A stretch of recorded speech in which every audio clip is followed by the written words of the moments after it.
Hello, ladies and gentlemen, friends and neighbors, brothers and sisters. I'm testing out today on the Facebook Live thing, the share screen application, learning a few more of the buttons that Facebook has to offer.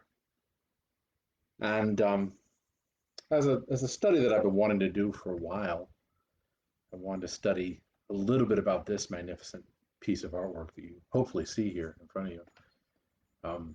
And this is, if you don't know, this is the Ghent Altarpiece. And it's one of the most famous polyptychs, meaning many panels, polyptychs in Western art. It was done by these two brothers, Jan van Eyck and his brother, I think Hubert van Eyck, done back in the 1400s, 1432, completed before 1432, for a few patrons who were paying him to do this. And there's numerous bits of ink that has been spilled over this this work of art. It's absolutely magnificent. I mean, if you see the size of this thing, just in this painting, this huge painting.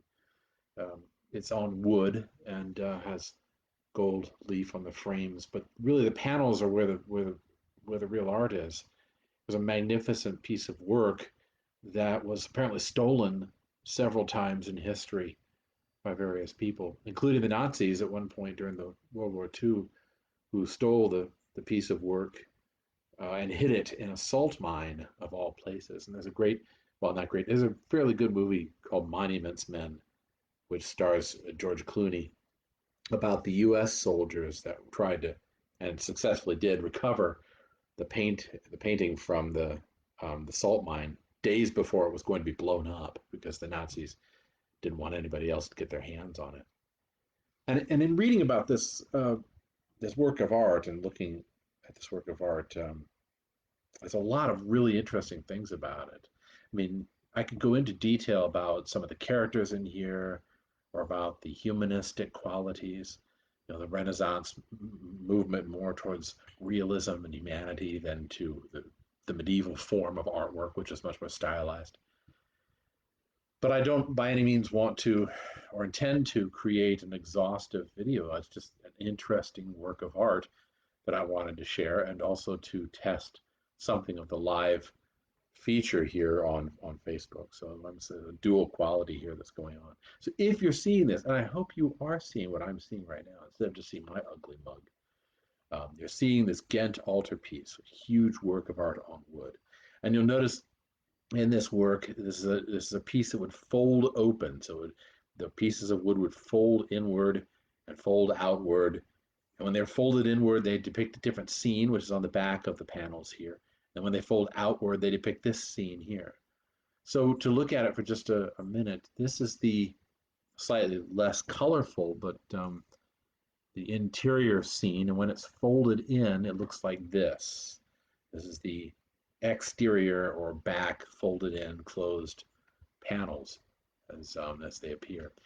There's been recent restoration going on this. Apparently, some fantastic restoration going on, which has discovered that the face of the lamb here in this bit here, the central piece, is more of a human face than an animal face, which is quite startling.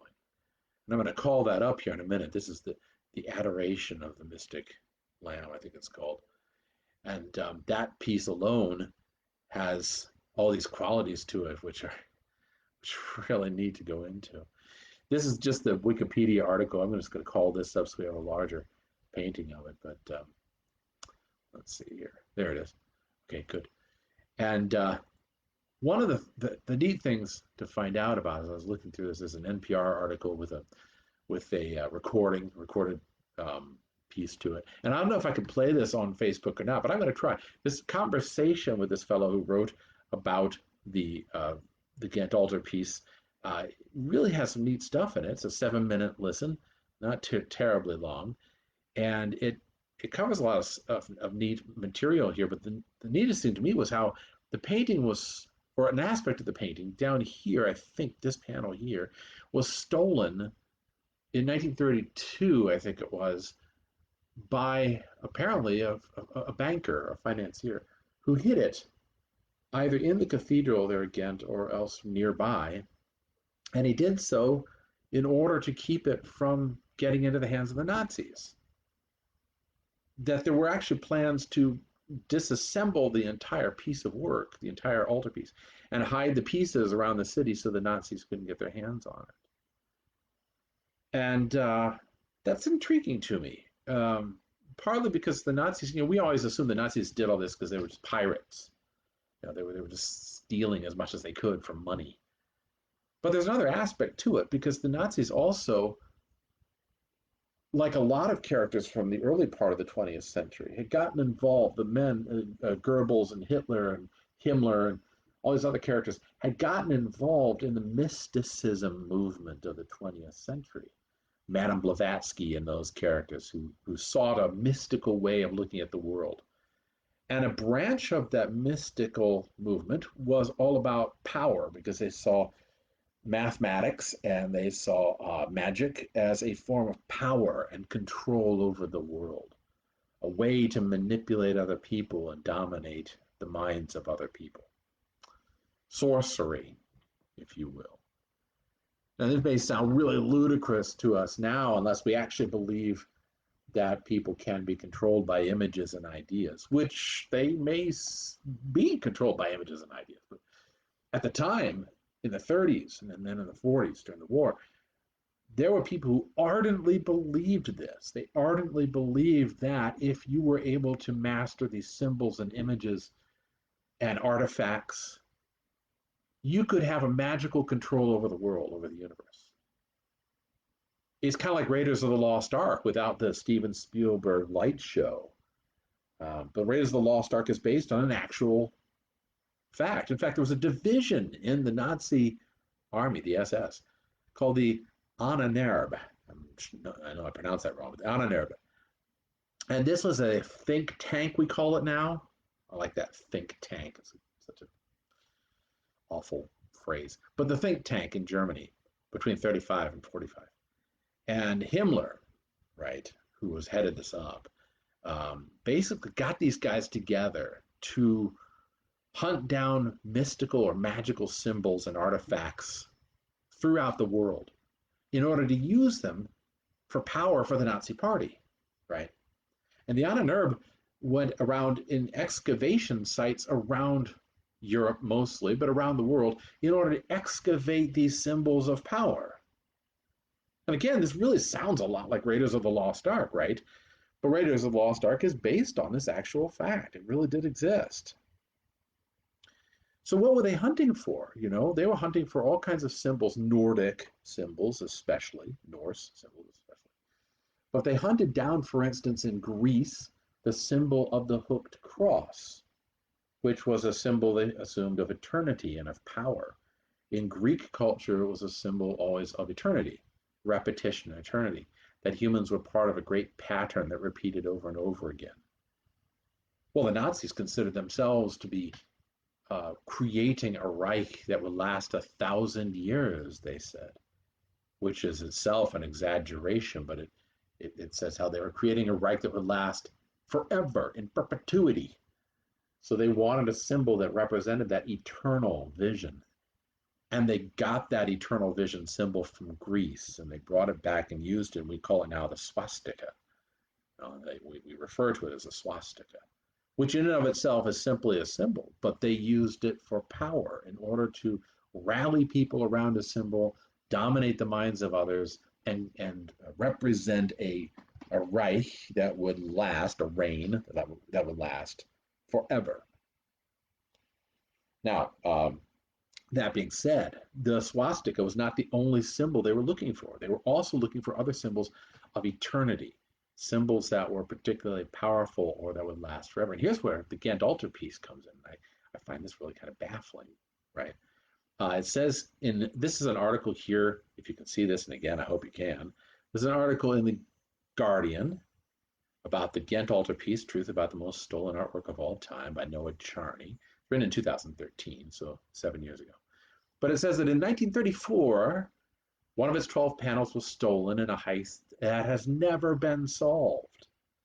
though the case is still open and new leads are followed all the time. Right? Ghent Police Commissioner in April of 34, Ghent Police Commissioner Antoine Listerborgs pushed through a crowd at the St. Bava Cathedral, gathered to gawk at something that was no longer there. One of the panels depicting the just judges or the righteous was gone. The commissioner took a quick look and left. The missing panel from what was already the most stolen artwork in the world could wait because across the street was another theft on the same night he'd already been investigating at a cheese shop. So he sees the panels gone, right? This fellow, Antoine Listerborgs. He sees the panels gone from the Ghent Altarpiece, and he says, well, I cannot bother with that now. I have some cheese to find. And so he goes to hunt down his cheese. And right after that theft, there's a ransom, a demand for 1 million Belgian francs. And as a show of good faith, the ransomer returned one of the panel's two parts, a grisaille painting of St. John the Baptist. Grisaille is where you paint in gray tones, grays or sepia tones. So in this, let's see, where is it? In this painting, right, one of the panels was taken. I do think it was this one here, but I'm not positive about that. And grisaille was what they used on this page here. So if you return one of the panels of John the Baptist, I think that's this one here. So that would have been that would have been this side that he returned, right? But another piece was still missing, apparently. So he returns the thing, and the police are they're baffled by this, right? And oh yeah, the panel's two parts. So he returned this part, which is on the back, but he didn't return the front here, this panel here, so it was still out. Okay. And the stockbroker, Arsène Gaudetier, he had a heart attack at a Catholic political rally, and he summoned his lawyer to his deathbed. And DeVos, the lawyer, claimed that Gaudetier whispered, "I alone know where the mystic lamb is. The information is in the drawer on the right of my writing table in an envelope marked Mutualité." The lawyer followed the instructions, found carbon copies of the ransom notes plus a final unsent note with a tantalizing clue about the stolen panels. Whatever. So apparently this guy, Arsène Gaudetier, stole the panels. And it says the last piece rests in a place where neither I nor anybody else can take it away without arousing the attention of the public. It rests in a place where I nor anybody else can take it away without arousing the attention of the public. Okay. Now, ever since then, people have wondered, why did he steal this? Why did he take this panel? Why did he put this away? The speculation that then is in this NPR piece is that maybe he stole it because it reduced the possibility of the Nazis actually solving a clue or finding a thing that they were looking for. Because what the Nazis were looking for, right? This group back here, the Ananer, was looking for the clue in the Ghent Altarpiece that would lead them to find the relics of Christ's passion. That is the spear and the crown and the cup that caught his blood, the grail, and the cross. And they were all those pieces were somehow linked to this painting or embedded in this painting, where their whereabouts was. That's a speculation anyway by some people. Let's see if I can play this. I mean, this is pretty intense stuff. Let's see if I can play this here real quick. Okay.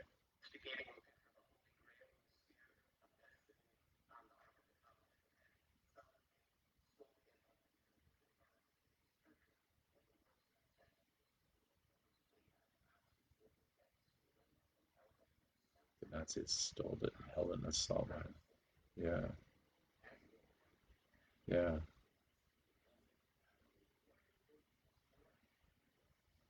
So anyway, the point being, the Nazis stole it because they were looking for all those pieces of power.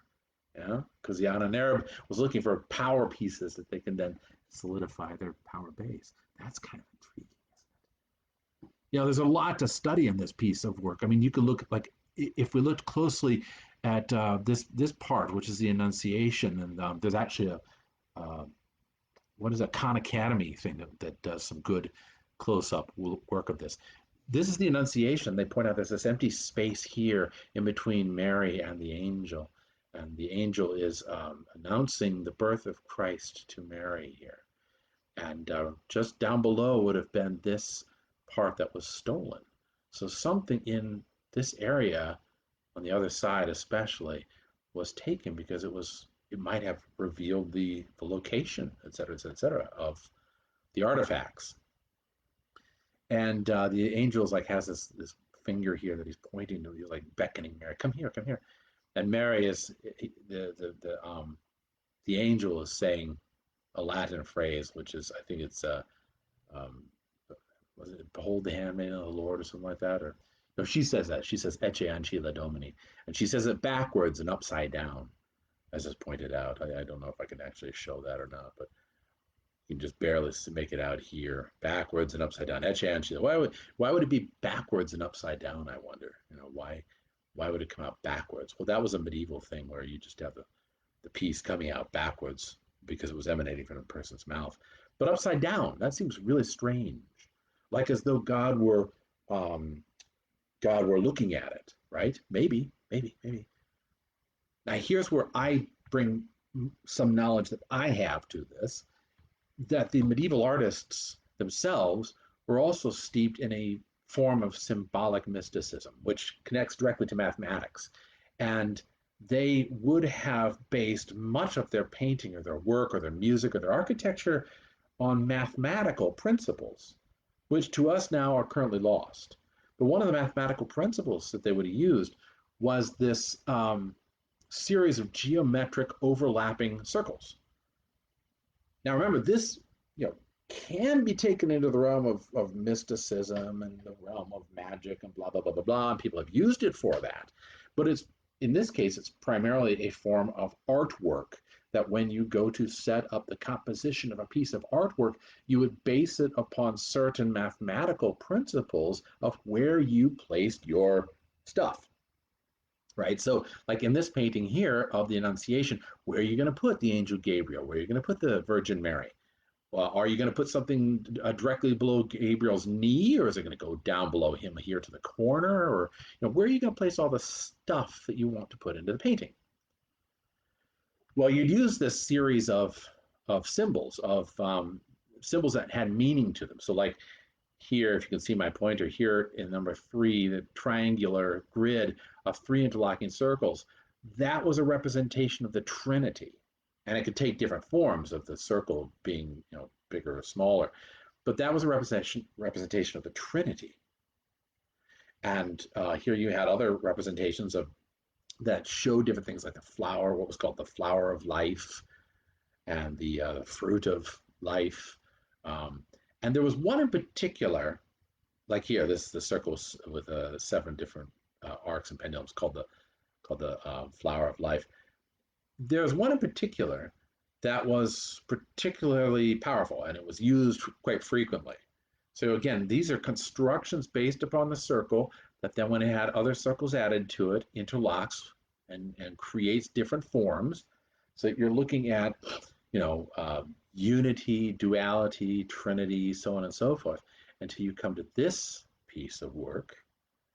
And that piece of work then would arc out into greater and greater forms, as you see here. And one of the greater forms that was used in medieval art and elsewhere, and I'm going to shift this tab over, is this form here. This form here is called the Metatron's cube. Metatron's cube. It doesn't really look like a cube to us, but you got to imagine that this is a 2-dimensional representation of a 3-dimensional concept. Okay? It's a 2-dimensional representation of a 3-dimensional concept. And the way it's constructed is that these circles that form around each other, like so, eventually develop into lines connecting one thing to the next. And those lines connecting one thing to the next have embedded in them 3-dimensional objects. So you have here embedded the triangle, right? You've got that rectangle, the golden rectangle. You've got in there the 5-sided object. You've got the 6-sided object, hexagon, so on and so forth. All the different major Platonic forms, they're called, are inside of Metatron's cube. And all those major Platonic forms represent different elements: earth, air, fire, water. I was going to say earth, wind, and fire because people always think I mean the band. But all those major elements of the ancient world, in Plato's world, are synonymous with the geometric shapes that are embedded in Metatron's cube. In other words, Metatron's cube was seen as the universe, the created universe itself. And the created universe was, in the traditional way of looking at it, especially in the medieval age, which was steeped in this stuff, the created universe was sung into existence by the various choirs of angels. Now, that's kind of a neat concept because if we go back to the triptych here, what do we see on the panels? We see the choirs of angels singing, going, right? 1, 2, 3, 4, 5, 6, 7, 8, 9, 10, 11, 12 choirs of angels, and the one dude down here looking a bit like Rick Wakeman or something on the keyboard with the long hair and the gigantic dress.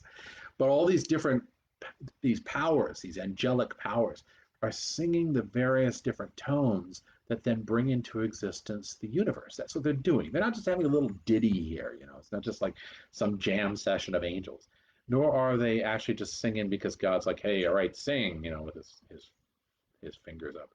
What they're doing is, by the command of God, they are singing into existence Adam on the left, Eve on the right, and all the rest of the created world. And that created world then comes together at the end of the world to see the mystic lamb, the honoring of the mystic lamb. So that here in this lower panel, the adoration of the mystic lamb is directly connected to the singing into existence by the choirs of angels. And how is the adoration of the mystic lamb brought to its fruition, if you will? It's by this annunciation. In other words, there would be no lamb unless there was the incarnation, which is the Mary's saying, behold the handmaiden of the God of the Lord, and be it unto me according to your word, fiat voluntas mihi. So the angel appearing to Mary is part of that song in the myth, if you will, of the mythical world that's created here in medieval thought and then Renaissance thought. Mary is that conduit by which the mystical lamb comes into existence in the world. And then the mystical lamb is adored at the end of time by all the different saints and soldiers of Christ and prophets and angels. Okay, so far so good, right? That's kind of cool. Well, if that's the case, then you'd think that this image here would have some relationship to this image and this image here, right? You'd think that there'd be something like that. It seems like there would. And that's where I think this is kind of cool. Just as a side note, restoration to show that the face of the lamb here is actually extremely human, disturbingly so, actually, and the face of a human being, and that it was painted over at some point. I don't even know why it was painted over at some point, but it was painted over at some point to make it look less human. But in the original painting, it was a very human face staring out directly at the viewer. And that was the centerpiece of all these different people visiting the mystic lamb. You see, here's the well of life. Well, in that mystic lamb, you have water, right? You've got earth, you've got air, you've got fire. All four of the major Platonic elements are there. So again, you think that the Metatron's cube would somehow be related to this image. There's one last thing to put in here before I take a look here, is that in mathematical thought, there is a thing called nomic expansion, which is the idea that a form or an idea expands to make a greater form of the exact same proportions, exact same dimensions. So you have a square in, say, for instance, the golden rectangle, okay? You have a square that then creates another square, and then when that gets expanded, you have another rectangle, which is of the same dimensions but larger. And that gets expanded into another rectangle of the same dimensions but larger, and so on and so forth. So you have what's called the golden spiral. For the medievals and then for the Renaissance people who are drawing off of the classical world mathematics, this would have been highly symbolic. It's a symbol not just of the way the universe is created out of that kernel idea, that beginning idea, but it's also a symbol of how the soul, the human soul, grows to greater and greater levels of maturity over time. Same person, but with different levels of maturity. Okay. So now here's the trick, and I'm going to try this here on Facebook. Hopefully it'll work. I'm going to shift to a program to see whether or not I can use this paint program. Okay. I've got my paint program set up. I've got the Mystic Wedding Feast of the Lamb set up. And here I've got Metatron's cube. And what's really fascinating to me is that when you take Metatron's cube and you place it over the picture, look at where the placement of objects falls and if it has any coordination to the cube.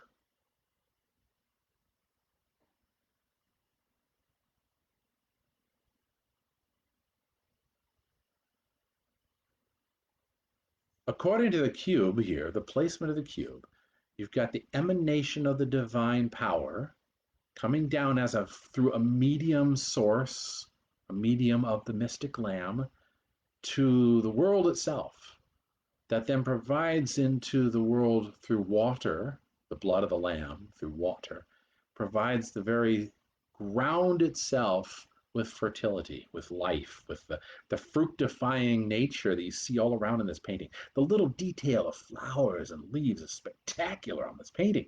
And where does all that natural stuff come from? It comes from the water that waters it and causes it to grow.